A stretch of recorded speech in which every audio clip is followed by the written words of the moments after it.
I'll be speaking on hirsutism. Let's tackle the untackled.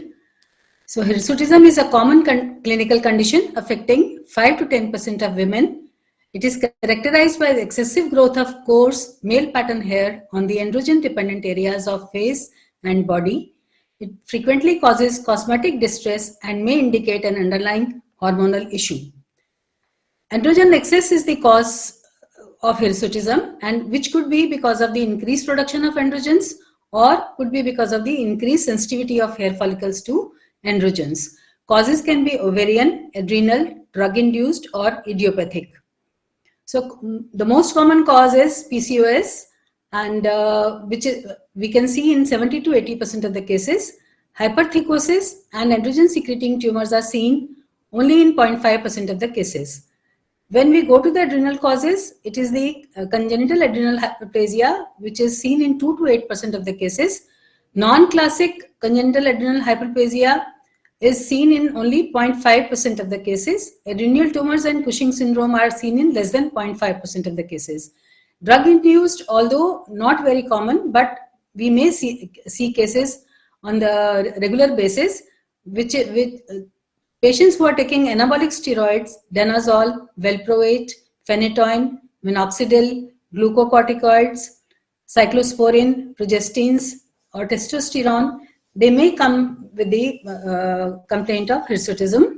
Other causes include hypothyroidism, hyperprolactinemia, hypertrichosis, anorexia nervosa, deuterioma in pregnancy, and menopause. Idiopathic causes are seen in 5 to 15% of the cases.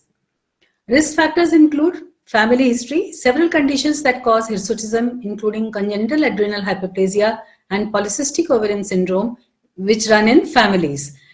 Women of Mediterranean, Middle Eastern, and South Asian ancestry are more likely to have more body hair with no identifiable cause than are the other women.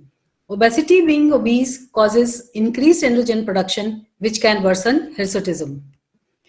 Other types of excess hair, rather than black coarse hair, are vellus hair, which are soft and they are androgen independent unpigmented hair that covers the entire body of a fetus or newborn. It may also be seen in women with disorders that include anorexia nervosa. Hypertrichosis, the excessive hair growth of androgen, independent hair, that is vellus, prominent in non-sexual areas, and most commonly familial or caused by systemic disorders, which I have already mentioned, or because of the oral medications, it can be there. Hypertrichosis is typically managed with hair removal techniques. Unwanted hair, this term refers to any hair growth that the patient finds bothersome. However, the hairs are typically not dark terminal hair, but rather light pigmented hair, which is not a sign of androgen excess. As far as the diagnosis is concerned, it is almost always clinical, based on visual and physical examination. Hirsutism is clinically quantified by a standardized scoring known as modified Ferriman-Galway scoring, which scores 9 of the 11 body areas originally proposed, excluding lower legs and forearm, with a total maximum score of 36.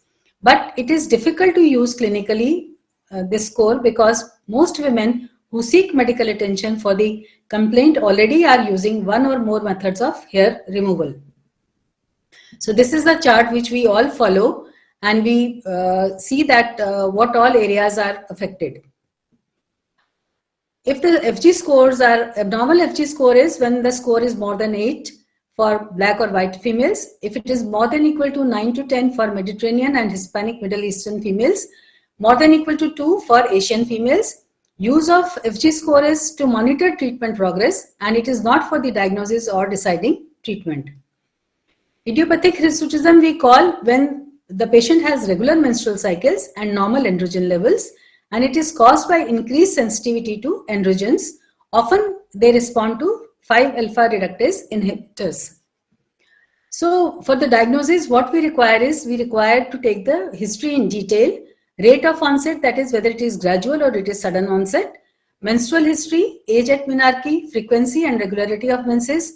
As we know that 8 or fewer menses per year is consistent with oligoovulation, that is, that we all know is because of the PCOS.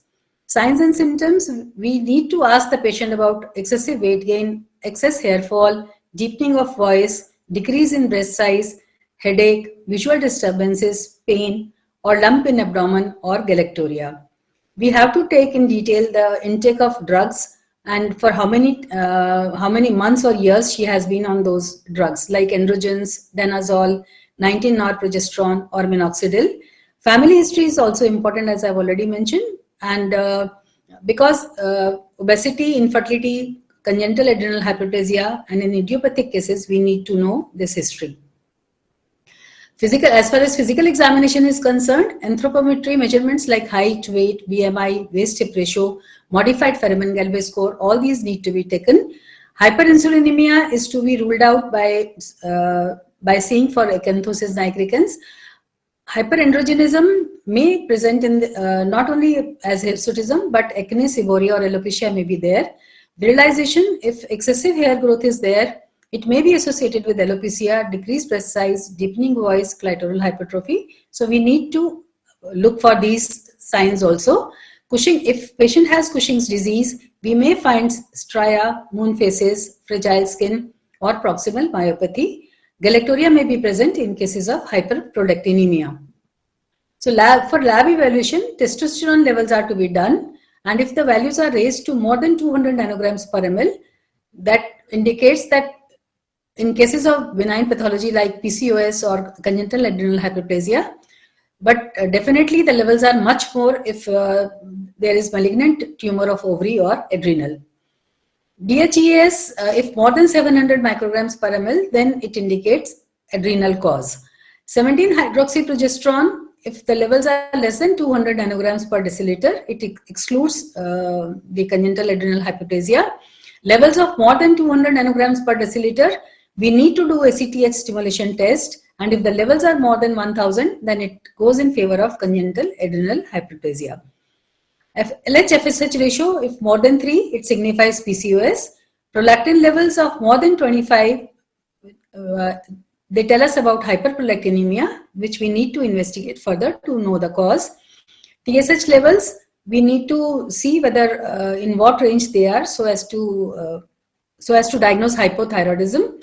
2-hour GTT with 75 gram glucose, we need to see the levels, which will tell us whether it is impaired glucose tolerance or frank diabetes. Pelvic ultrasonography will help us in diagnosing PCOD and ovarian neoplasms. MRI and CT is required for ruling out adrenal pathology. So this is the most common cause we see in our OPDs. Polycystic ovarian syndrome is the most common cause of androgen excess. Symptoms include irregular periods, excess body facial hair, and acne. It affects almost 70 to 80% of the women with hirsutism. So treatment goals, if we want to treat a woman with hirsutism, what is the goal? The goal is to reduce hair growth, whether by cosmetic or medical management, and addressing the underlying issues. So what is the cause? If she has PCOS or congenital adrenal hyperplasia or any of the tumors, we need to address those causes and improve the quality of life. Women, as we all know, whosoever comes with hirsutism has a psychological impact on her health. So we need to deal with these issues also. So once we decide to treat the patient, the treatment includes, the first line treatment is combined oral contraceptives containing cyproterone acetate and ethinyl estradiol. Second line, then we can add on to anti-androgens or direct hair removal methods like electrolysis or laser, and topical agents can also be used for the treatment. So first line, as I've already said, is COCs. Why we want to use COCs? Because they are effective for hirsutism and are less risky than anti-androgens. Because if the woman becomes pregnant while she's on treatment, it is harmful for the male fetus, because male fetus will be less virilized. So we should avoid high androgenic progestins like levonorgestrel because of the metabolic concerns. COCs, the mechanism of action is they cause inhibition of gonadotropin secretion, which causes decrease in ovarian androgen production, and they also cause increase in SHBG, which helps in binding to androgens, reducing free testosterone. So reduction in serum testosterone, both free and total, will result in decrease in the hirsutism. So we have to see the benefits of COCs as They also provide benefit for acne and menstrual cycle regulation.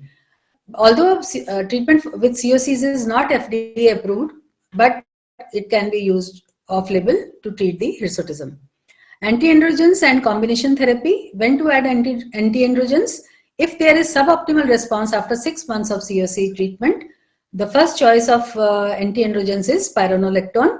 So combination therapy with COC plus anti-androgens, that is spironolactone, for severe cases can be used.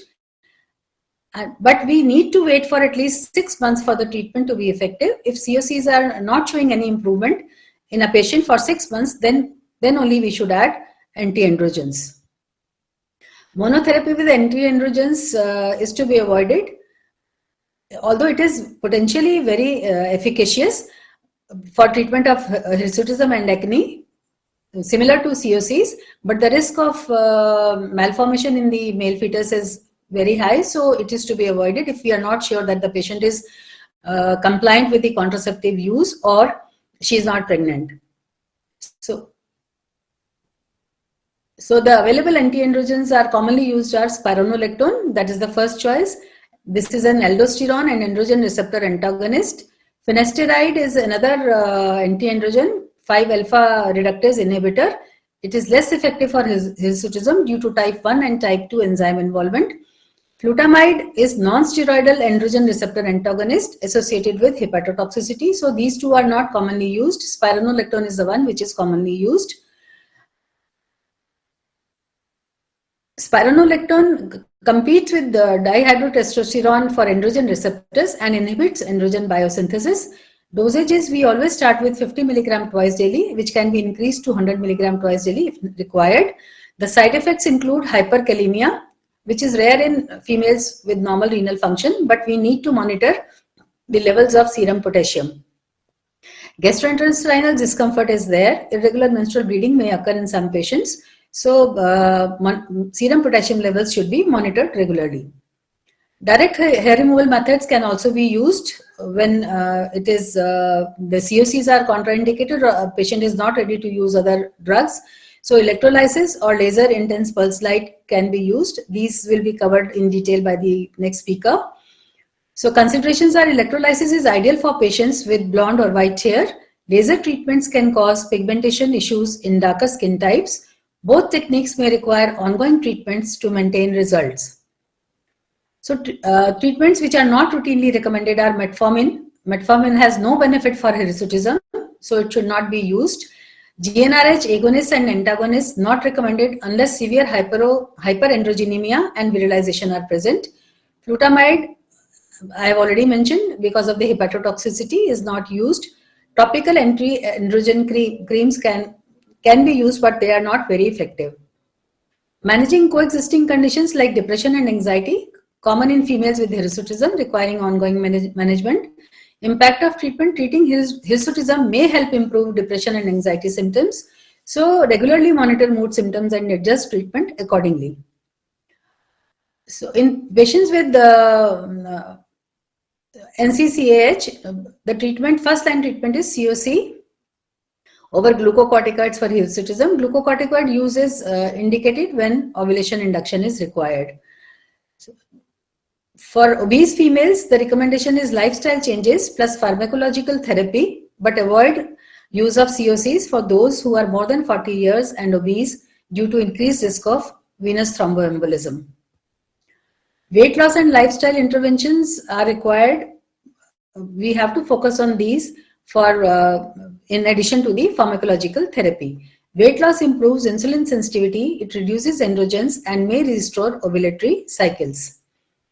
Duration of drug therapy: pharmacological therapy duration, we should continue this therapy during the reproductive years, because the underlying cause we will not be able to treat. So whenever patient stops the treatment, she will have recurrence of hirsutism.